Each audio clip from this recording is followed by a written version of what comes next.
ഇപ്പം എങ്ങനെയുണ്ട്? കുഴപ്പമില്ല.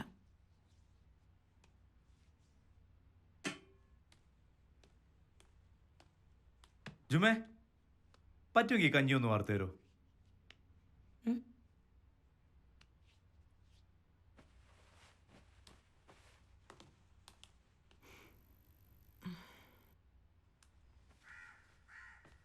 നോക്കി കൈവളല്ലേ.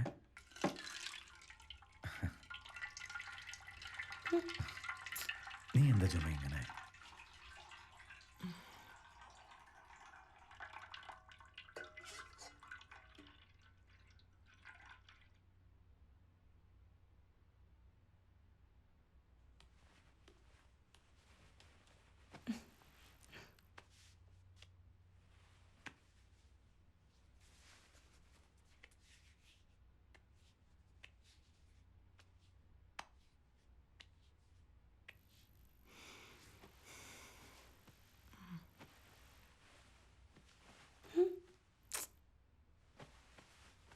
എന്നാ പറ. എന്ത്? രതിൻ്റെ വീട്ടിലെ കഥ. എനിക്കൊരു മൂഡില്ല. രതി പോവാറായോണ്ട് അങ്ങക്ക്? അവൻ പോയാൽ നീയില്ലേ? എന്നാ കഥ പറയും.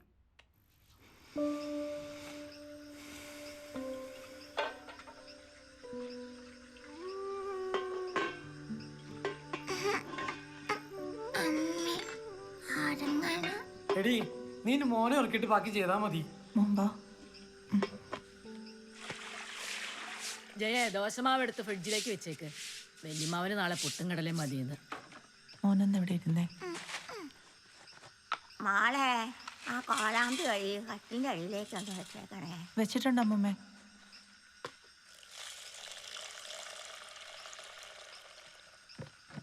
ഈ പാതിരാത്രി നീ ഇനി എന്തെഴുതാൻ പോവാ? കവിതയാണോ? നോക്കട്ടെ. അയ്യോ പലേട്ട, ഞാൻ മുഴുവൻ എഴുതി കഴിഞ്ഞില്ലായിരുന്നു. നിഴൽ മൗനങ്ങളിൽ നിറങ്ങൾ അറിഞ്ഞിട്ടറിയാതെ നടിച്ച്. എൻ്റെ അമ്മോ, എന്താടി ഇത്? നിനക്ക് വട്ടായോ? നിഴൽ മൗനങ്ങളിൽ നിറങ്ങൾ അറിഞ്ഞിട്ടറിയാതെ നടിച്ച് നിന്നിലെ നിന്നെ അറിയാനാവാത്ത വഴി തേടി അലയുന്ന നിമിഷങ്ങളെ മൂകനിശ്വാസപ്പാളികളാൽ അടയ്ക്കാം പുകയുന്ന മനസ്സിനെ കനലായി എരിക്കാൻ. അനക്ക് ഇനി തിരക്കാനിരിക്കാനായില്ലേ? ഞാൻ ഇരുന്നോളാം. തൊഴിലുറപ്പിൻ്റെ കായ് കിട്ടാൻ വൈകും. ഇന്നത്തെ ബീഡി കൊടുത്തിട്ട് വേണം മാളുമാൻ്റെ കുട്ടിക്ക് പിറന്നാളിൻ്റെ എന്തെങ്കിലും വാങ്ങാൻ. കഴിഞ്ഞ മാസം ഓൾക്ക് കൂറി വിളിച്ചിട്ട് കായ് കൊടുത്തേ. അതിന് എനിക്കും ആവശ്യങ്ങളൊക്കെ ഉണ്ട്. എന്തായാലും അനക്കിപ്പോൾ കെട്ടിയാനും കുടുംബമൊന്നുമില്ലല്ലോ. അപ്പം പിന്നെ അതിൻ്റെ ബേജാറും വേണ്ട. ഓല എഴുതിയ ഓരോരോ കഥകൾ വായിച്ച് വെച്ചിപ്പോൾ ഇങ്ങനെയൊക്കെ പറയണത് ഉസ്താദിനോട് പറയണ്ട് ഞാൻ. ഒരു ദിവസം എല്ലാം കൂടെ വലിച്ചെറിയും. ഉമ്മ പതുക്കെ, രതീൻ്റെ അമ്മ കേൾക്കും. ഓ, ഓലയുള്ളപ്പം എൻ്റെ പടച്ചോന്.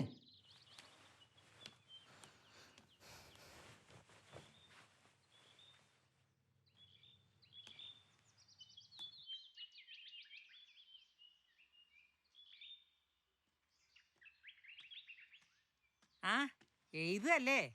ആ പെണ്ണ് തടിയാണെങ്കിൽ ഒന്നും ചെയ്യൂലാന്നേ, അതുകൊണ്ട് തൊള്ളട്ടതാ. നേരം വൈകി പോട്ടെ. എന്നാ പിന്നെ ഇന്ന് ജോലിക്ക് പോവാതിരുന്നൂടെ? പോണം, പോകാഞ്ഞാ പറ്റുമോ?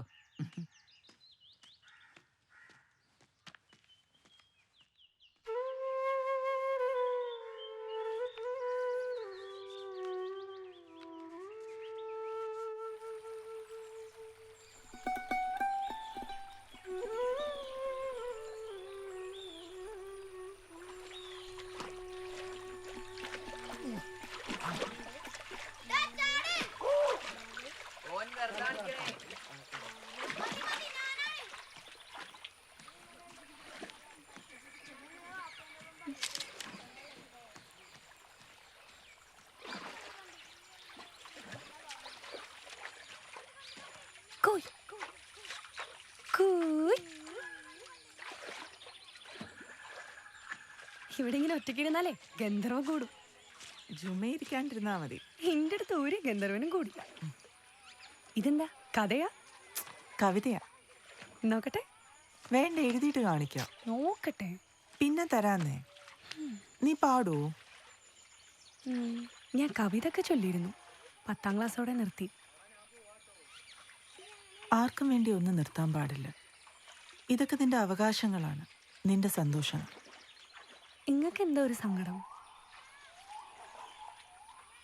ഇവിടെ വന്നിരിക്കുമ്പോൾ ചില സ്ഥലങ്ങൾ കാണുമ്പോൾ ഞാൻ ഇത്രയും കാലം ജീവിച്ച ബാലേട്ടൻ്റെ വീട് ഓർമ്മ വരും.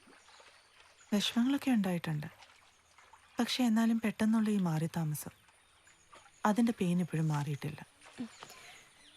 ഇപ്പൊ ഇവിടെ സെറ്റായില്ലേ? ഇങ്ങക്കിപ്പോൾ ഞാനൊരു എതിയൂല്ലേ?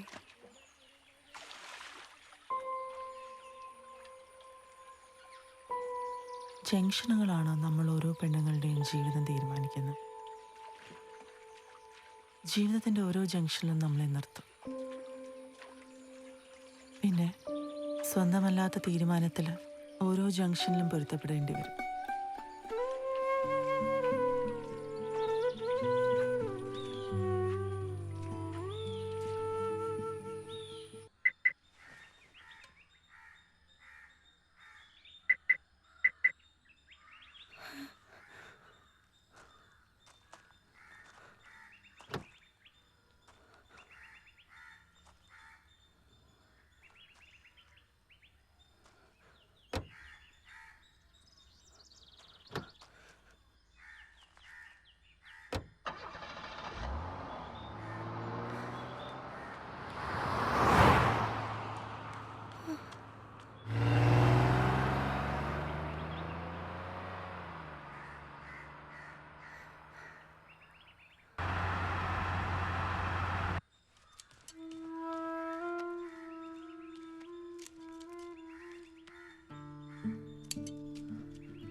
എന്തേ?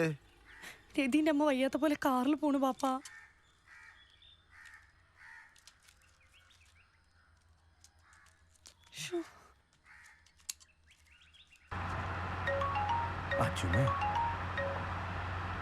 ഹലോ രതി എന്തേ?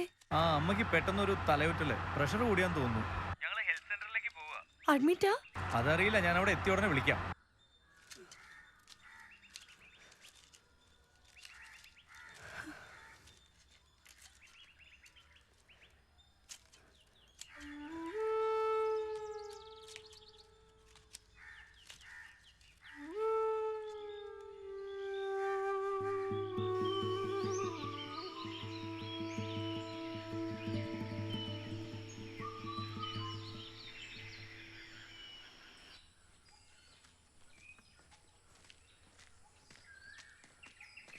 എന്റെ ഇത്ത ഫോട്ടോ കാട്ടാനായി ഇങ്ങളെ ഞാൻ കൊറേ തെരഞ്ഞു. ചായപ്പീടിയിൽ വെച്ച് കണ്ടപ്പിച്ച് തരിയണ പോലെ തോന്നിയില്ലല്ലോ.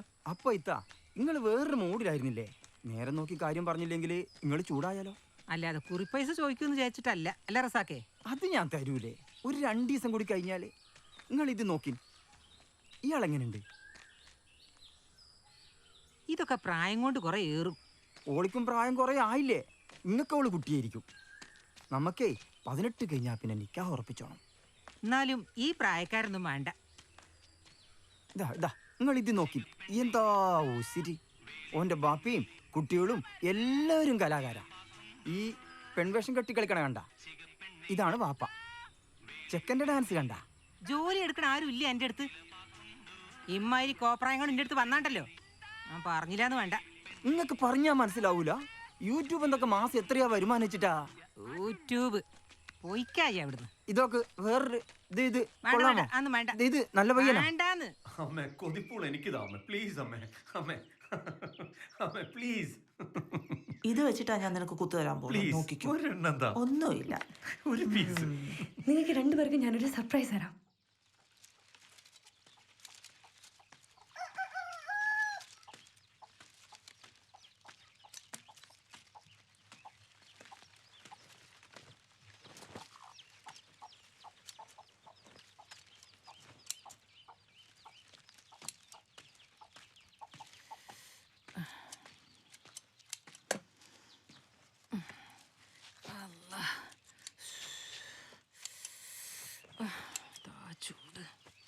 ഓളെടുത്തു. ആ രതീഷിന്റെ അടുത്തുണ്ടാവും. എപ്പ നോക്കിയില്ല ചെക്കൻ്റെ അടുത്ത് തന്നെ. ഈ പെണ്ണ് ചീത്തപ്പേര് കേൾപ്പിക്കും. ജുമേ നിസ്കാരം നേരത്തെ നടത്തണ്ടല്ലോ. ഇജിങ്ങട് വാ, കാട്ടിത്തരാം ഞാന്. പാപ്പണ്ടല്ലോ പിന്നെ എല്ലാത്തിനും കൂട്ട്.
ജുമേ, ഞാൻ വരട്ടെ ആസ്പത്രിയിൽ. എന്നിട്ട് വേണം നിന്റെ ഉമ്മ വന്ന് എന്നെ വഴക്ക് പറയാൻ. നീ ഇപ്പൊ പോ.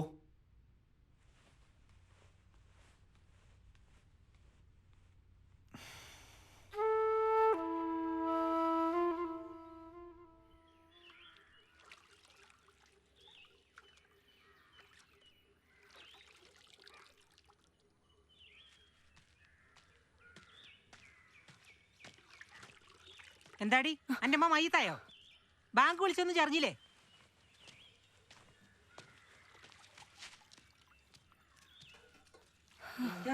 ഇവിടെ അരി അടുപ്പത്തിട്ടില്ലേ? ഇവിടെ എന്തെടുക്കേനി ഒരാലോചന. ഇന്ന് ഇങ്ങനെ വിട്ടാൻ പറ്റില്ലല്ലോ. എന്താടി എന്റെ വിചാരം? ഇത്ര വിഷമാണെങ്കിലേ ആ ചെക്കൻ്റെ കൂടെ പോയിക്കോ. ഓറാൻ പറഞ്ഞോ ഒറ്റ അടി. ആ ചെക്കനെ എന്തിനാ പറയണത്? ആ ജയന്തിക്ക് സുഖമില്ലാത്ര. ആ അതാണല്ലേ ഓനവിടെ കാണാത്തെ. അതെ, പെണ്ണിന് വേഗം കെട്ടറപ്പിച്ചോളി. മകളെ ഇവിടെ തുള്ളാൻ നിൽക്കണ്ട. അറിഞ്ഞില്ലാന്ന് വേണ്ട.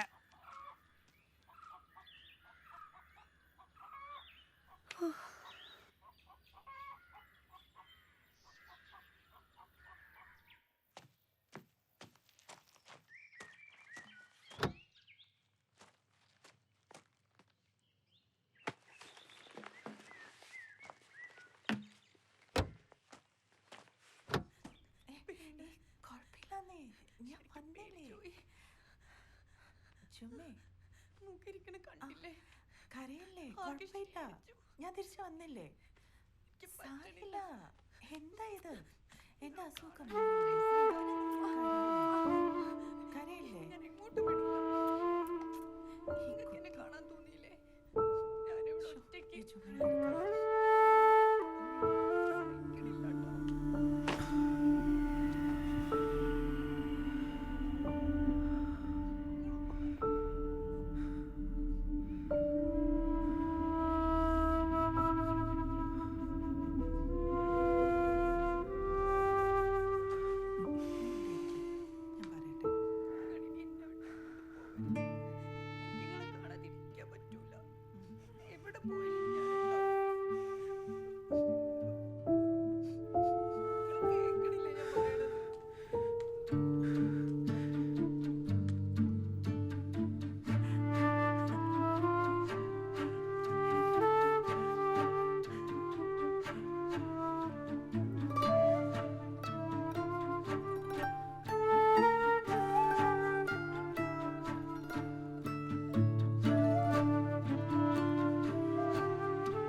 ചുമേ എനിക്ക് നിന്നോട് പേഴ്സണലായിട്ട് കുറച്ച് സംസാരിക്കാനുണ്ട്.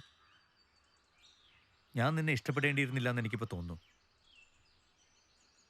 നിങ്ങൾ അറിഞ്ഞൂല്ലേ, എന്റെ പാപ്പ പറഞ്ഞൂല്ലേ രതിന്റെ അടുത്ത്? നിന്റെ വായിൽ നിന്ന് എനിക്കത് വിശദമായിട്ട് കേൾക്കണം. ഞാൻ മനഃപൂർവ്വം പറയാത്തതാ. എനിക്കതൊന്നും ഇഷ്ടമല്ല. അതാരോടും പറയണതും ഇഷ്ടമല്ല, ആരും അറിയണതും ഇഷ്ടമല്ല.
അമ്മ എത്ര നേരം ഇങ്ങനെ മറുപടി പറയാതിരിക്കും? ഞാനും ഒരു മകനാ. എനിക്ക് ചോദിക്കുന്നതിനൊക്കെ ഒരു പരിധിയുണ്ട്. എനിക്ക് വിശ്വസിക്കാൻ പറ്റുന്നില്ല അവൾ ഇങ്ങനെയൊക്കെ പറഞ്ഞു എന്ന്. അവക്കൊന്നും നഷ്ടപ്പെടാനില്ല. എനിക്ക് എൻ്റെ അഭിമാനം വലുതാ. ഇവിടെ ഈ കുഗ്രാമത്തിലായതുകൊണ്ട് ആർക്കും ഇതുവരെ ഒരു സംശയം തോന്നാത്തത്. അവൾ സമ്മതിച്ചല്ലോ, എല്ലാം എന്നോട് പറഞ്ഞു. എനിക്കറിയില്ല, ഞാൻ എൻ്റെ സ്വന്തം മോളെ പോലെ അവളെ കരുതി. എന്നാ അവൾ അങ്ങനെയല്ല. അവൾക്ക് അമ്മയെ കാണാതിരിക്കാൻ പറ്റില്ലെന്നാ പറയുന്നത്. ഡിസ്കസ്റ്റിംഗ്. ഇതൊരു ഭ്രാന്തൻ റിലേഷൻഷിപ്പാണ്. ഇതിൻ്റെ ഇടയിൽ കിടന്ന് ടെൻഷൻ അടിക്കാൻ എന്നെ കിട്ടില്ല.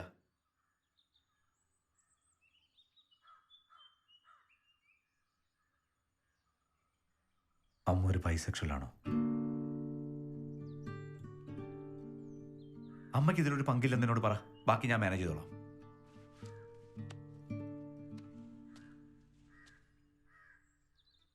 ഹലോ, താഴെ ഇമ്മൻകുണ്ടിൻ്റെ അവിടെ കാണണം. എനിക്ക് കുറച്ച് സംസാരിക്കണം. ജുമ ഇപ്പം തന്നെ കാണണം.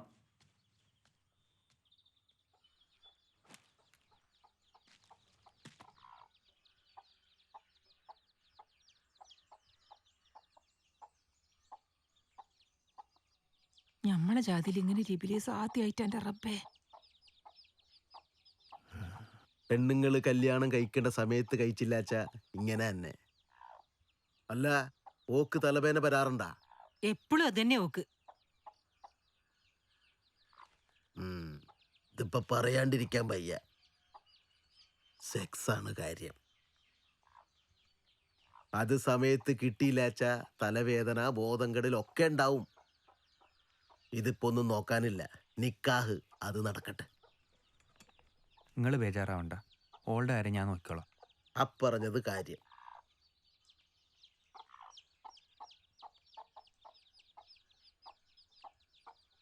ജിന്നാണെങ്കിൽ തങ്ങളുടെ അടുത്ത് കൊണ്ടുപോയി ഒഴിപ്പിക്കും. എന്നാലും പെണ്ണിനോട് ഓർത്തിട്ട് തന്നെ ഛർദിക്കാൻ വരുന്നേ. എന്റെ റബ്ബേ, ഇങ്ങനെ ഒരെണ്ണം എന്റെ പള്ളിയിലുണ്ടായല്ലോ.